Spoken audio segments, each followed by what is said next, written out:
So as all of you know, I'm sure because you pay attention in theology classes, the dogma of the Immaculate Conception is about Mary and her nature from the time of her birth.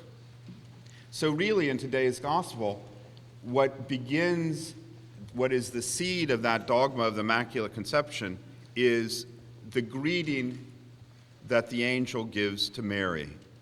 Hail, full of grace, the Lord is with you.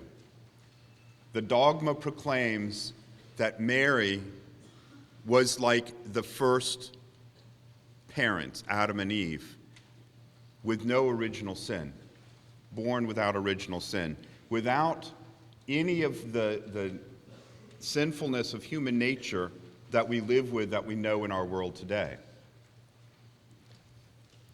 The explanation for it, I suppose, is at the end of the gospel.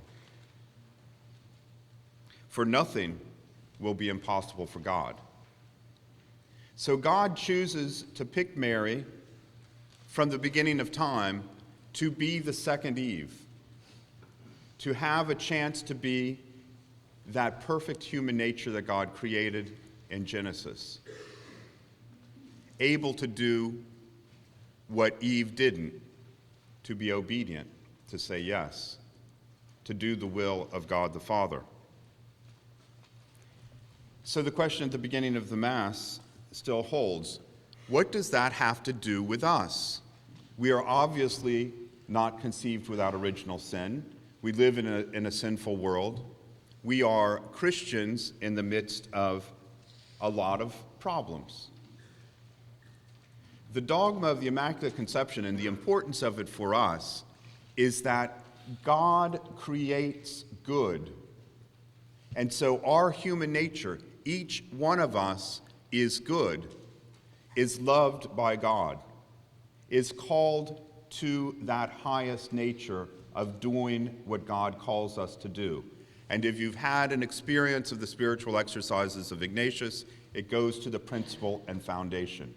We are created to love and reverence and serve God, our Creator. We can do that. We have that in our nature.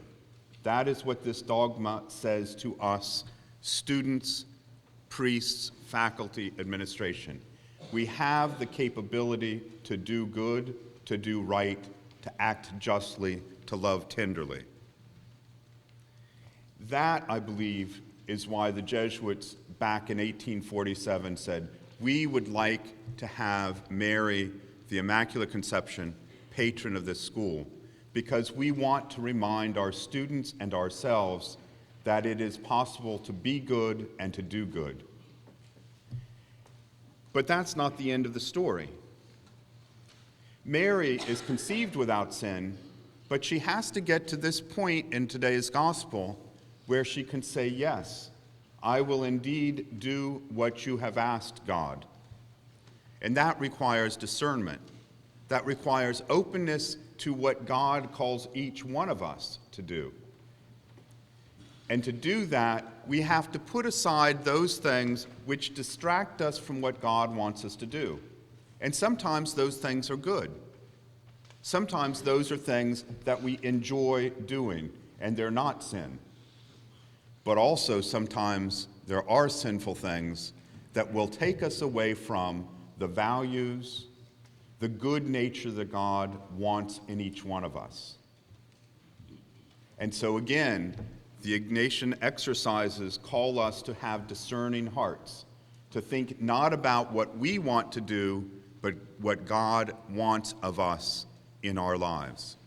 And it is as particular to each one of us as it was to this story in today's gospel for Mary.